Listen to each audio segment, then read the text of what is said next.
Čau, folk, Alenka tukaj. Kako ste? Tisti, ki ne snimate, nikoli ne boste razumeli, kako je tako, ko moraš pri 315 stopinjah zapreti vsa okna, da bo dober zvok. Tako kot vedno, glasovali ste na Instagramu, glasovali ste tole, tako da o tem danes govorimo. Pisma time. Dva sta. Wow, kako je lepa. Lekaj jo lahko inštaliraš, kako jo hočeš imeti. Nice. Pisance pa je pa še tak mucak. Hvala ti. Odpriva video. Še ena govorta odpriva video. To je pa od Kristine. Ful pisem. Ona bi pa rada video od Anabel. To je ljudka, ki je zelo strašljiva. Vem, ker so v njej grozljivke, verjetno njih je že več, se mi zdi. Ideja je cool, je samo grozljivka, tako da jaz bi raje delala nekaj v povezavi s tem, ampak bolj na podlagi resničnih zadev, razen če je to resnično. Še ena zapestenca. Uiha. Gremo kar na prvi primer, ker ne vem, koliko vas bo verjelo, da se je to dejansko zgodilo, ampak imam dokaze. Gre za Brazilca Juan Maria de Souza. Leta 2013 je on umrl tako, da je nanj padla krava iz njegove lastne strehe hiše. To se je zgodilo ponoči in njegova žena Leni sta pač normalno, tako kot vsako noč skupaj spala v zakonski postelji, ker je iz strehe se udrla gromozanska krava, natančneje težka 1,5 tone in padla direkt samo nanj. Ženi ni bilo nič, tudi kravi ni bilo nič, na videz tudi njemu ni bilo nič. V bistvu je imel polomljeno samo levo nogo in vse ostalo ni bilo vidno. So ga odpeljali v bližnjo bolnišnico in so ga v bistvu pustili na čakanju, zaradi tega, ker naj bi imel samo zlomljeno nogo. In potem po pričanju njegove družine naj bi bilo problem v tem, da je tako dolgo čakal, ker pa je imel notranje krvavitve in v bistvu je navsezadnje umrl od tega. Njegova mama je dejansko izjavila: nisem vzgojila sina zato, da bo nanj padla krava z neba. Drugič, ta je majčkeno težje za prebaviti, res, meni osebno je ta... V ta video bom stavljala samo slike, tako da kdor hoče kaj več videti, bojo spodaj še določene videi iz teh mojih 5 primerov.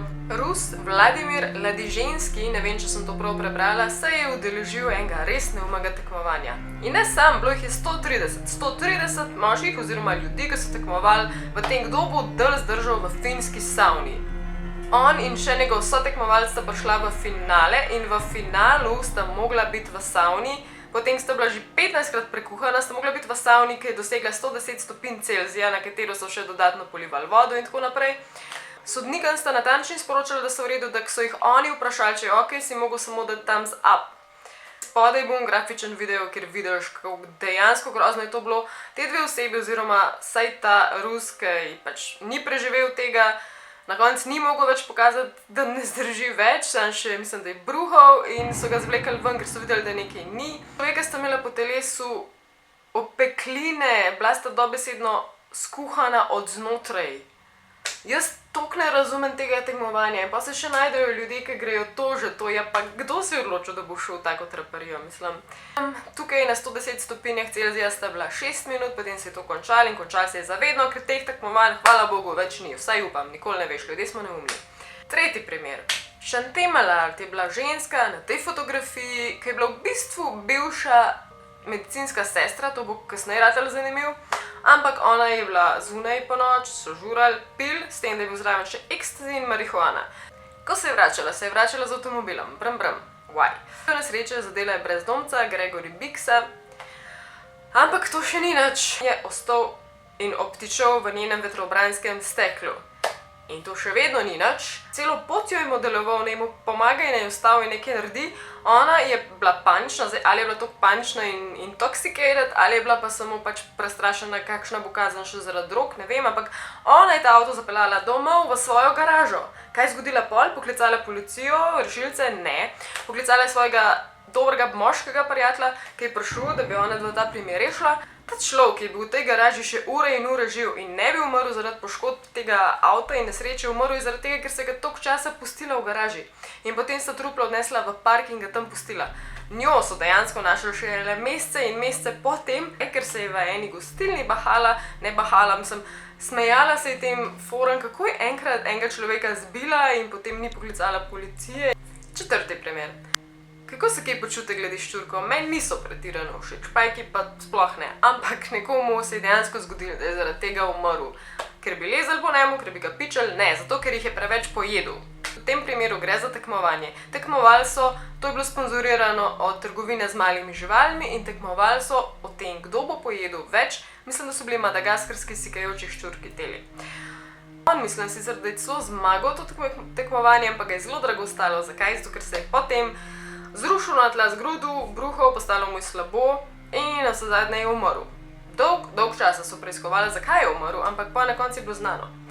Zato, ker so te ščurki tiščali ven na plano, ker niso bili vsi mrtvi in so se zaradi tega zadušili, ker so želeli priti nazaj ven, plus zaradi tega, ker je imel preprosto preveč polhan trebuh. Spet video spodaj. Pa kakšna je bila nagrada za ta tekmovanje? Piton. Prav malo se svetam. In še 5. primer. Ta je pa mečkan žalosten. Vsi so žalostni. Ta je mečkan drugače žalosten. In si gre za precej priljubljenega britanskega komika in pa čarovnika Thomasa Fredericka Cooperja oziroma Tomija Cooperja. On je bil znan po tem, da je vedno nosil tisti svoj značilen rdeči fez in pa bil je ekstremno visok človek, mislim, skoraj 2 metra, s tem, da je imel približno 100 kilogramov. Tega je bil dejansko res priljubljen in je res spoštovan tudi od drugih nastopajočih, preprosto je bil kul oseba.